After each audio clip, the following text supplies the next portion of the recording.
Sir 65 की जंग की बात की तो 65 की जंग से जुड़ी हुई इंफॉर्मेशन भी मैं दर्शकों के सामने रख दूं। 65 की लड़ाई में भी हमारी फौज पाकिस्तान के अंदर तक दाखिल हो गई थी, जैसे जनरल साहब बता रहे थे।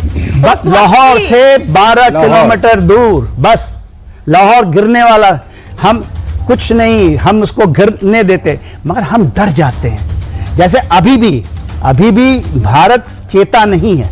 जिस तरह से मैं सुनता हूं डिबेट आदि, पूरी डिबेट नहीं पता, कर दो मार दो या पीछे आ जाओ, आप भी शायद ऐसे तो बच्चों को नहीं पता है ये चीजें।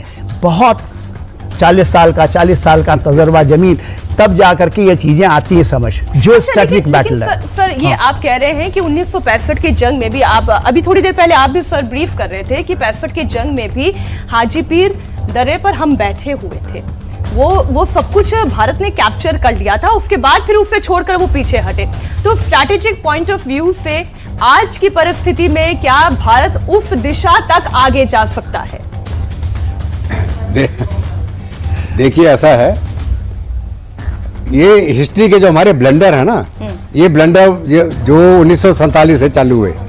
सबसे पहला जब हमारे प्रधानमंत्री चले गए यूनाइटेड नेशन, पहला ब्लंडर 1965 की जंग में ताशकंद में समझौता हुआ, हमारे जो प्रधानमंत्री थे उनकी वहां मृत्यु हो गई, ठीक है। और हम लाहौर एंटर करने वाले थे, पाकिस्तान ने ऑपरेशन जिब्राल्टर जो JNK के अंदर उसने अपने रेगुलर SSG की फोर्स को इन्फिल्ट्रेट करा दिया था। उसने क्या किया था, 1965 की जंग में JNK को हड़पने की दोबारा चेष्टा करी, किसके माध्यम से? पाकिस्तान SSG और रेगुलर के माध्यम से। लेकिन JNK के अंदर वहां का कोई भी लोकल आदमी, किसी ने उनका साथ नहीं दिया, बल्कि उन्होंने आगे बताया हमारी भारतीय फौज को ये यहाँ पे छुपे हुए हैं। और भारतीय फौज ने उनको ढूंढ के मारा और पकड़ा उनको, किसको? पाकिस्तान के रेगुलर SSG के कमांडो को, जो इन्फिल्ट्रेट करके JNK के अंदर आ गए थे। 65 की जंग, ठीक है, वो पहली मार खाई। वहां से फिर हमने क्या किया, हमने कहा तुम JNK के अंदर आए हो, हम इंटरनेशनल बॉर्डर को नहीं अब मानेंगे, हम तुम्हारे अंदर चले जाएंगे। और हम लाहौर की तरफ बढ़ लिए और हम लाहौर एंटर भी कर जाते। 12 किलोमीटर दूर थे। इछोगिल कैनाल, उसका पानी, ये कौन से समझौते के तहत क्या हुआ वहां? सिंधु जल संधि 1960 में हमारे प्रधानमंत्री ने जल संधि कर दी। हम पानी भी देंगे, कैनाल बनाने का पैसा भी देंगे, और हमारी भारतीय फौज इछोगिल कैनाल के आगे रुक जाएगी लाहौर एंटर करने से पहले। ये सब हमारे ब्लंडर हैं। उसके बाद में आ जाइए 75 की जंग, हमने लिबरेट करा दिया किसको? बांग्लादेश को। जैसे जनरल साहब ने बोला 9 महीने की प्लानिंग थी। और जनरल सैम मानेकशॉ में फील्ड मार्शल जो बाद में बने, उन्होंने पूरा प्लानिंग से बताया कि किस समय हमें हमला करना चाहिए, किस समय चीनी उनकी मदद नहीं कर पाएंगे, सर्दियों का मौसम होगा, पासेस बंद होंगे, उस समय हम हमला करेंगे। तो हमने क्या चुना? दिसंबर का महीना, ठीक है। अभी क्या, अभी कौन सा महीना चल रहा है? मई का महीना, सारे पासेस खुलने वाले हैं, ठीक है। चीन चाहे उधर से जाए, मदद करना चाहे वो कर सकता पाकिस्तान की।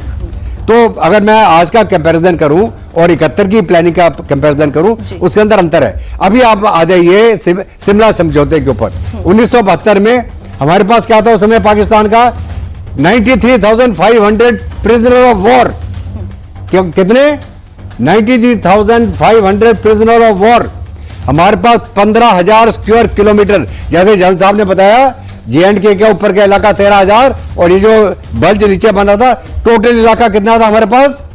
15,000 स्क्वायर किलोमीटर, जो हमने शिमला समझौते के दौरान, जो इंदिरा गांधी और मैं जो आप दोनों की बात से समझ पा रही हूं, वी ऑलरेडी डिड इट, ये हम कर चुके थे, ये हम आगे भी करने की क्षमता रखते हैं। लेकिन अलग अलग समय पर भारत ने अलग अलग कारणों की वजह से, कभी अपनी इमेज की वजह से, कभी ब्यूरोक्रेसी की वजह से समझौते किया। और इन्हीं में से एक समझौते का जिक्र मैं करना चाहती हूं, साल 1949 का एक समझौता, जिसके तहत कश्मीर में AJK काउंसिल बनी, और इसी समझौते के तहत गिलगिट बाल्टिस्तान का एडमिनिस्ट्रेशन टेम्पररी तौर पर पाकिस्तान को सौंप दिया गया। 1970 तक गिलगिट बाल्टिस्तान के लोगों का एडमिनिस्ट्रेशन में कोई नहीं था। सोचिए जरा, आजादी के बाद हमें चुनाव में मत करने का अधिकार था जब हमारा संविधान बना, लेकिन 1970 में गिलगिट बाल्टिस्तान को यह अधिकार मिला। और सब कुछ कहां से आज भी तय होता है? वो इस्लामाबाद से तय होता है। जो इस्लामाबाद तय कर देगा वही गिलगिट बाल्टिस्तान में होगा। अब ये गिलगिट बाल्टिस्तान हो या फिर पूरा POK की हम बात करें, ये अंग्रेजों का दिया हुआ जख्म है हिंदुस्तान को।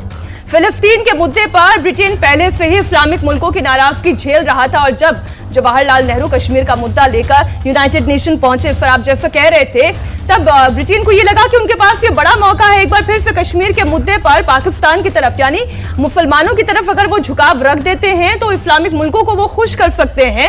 और जनरल सिन्हा साहब, यही शायद सबसे बड़ी गलती हुई, यही सबसे बड़ी गलती। देखो बेटा, एक चीज मैं बताऊं, 1947-48 ठीक है, हमारे जो राजनीति थे या हमारे जो एक्चुअल एडवाइजर थे, उनको ये ना पता हो कि किस आर्टिकल में हम यूएन में जाएं। यूएन में जब आप गए तो आर्टिकल 4 फिर 6 पे गए, तो आपने सबसे बड़ा जो किया पहले जिसमें गए, इसका मतलब है डिस्प्यूटेड एरिया। हम बोल रहे हैं, जो भारत बोल रहा है ये हमारा इलाका नहीं है, ये डिस्प्यूट है हमारे और हमें ये कहना चाहिए कि ये इन्वेजन है, ये इन्वेजन है, ये हमारा इलाका है। क्योंकि राजा जो इसके पहले जो डोगरा थे, जो हमारा है लेटर ऑफ एसेशन, उसके अनुसार ये हमारा इलाका है, गिलगिट बल्तिस्तान हमारा इलाका है।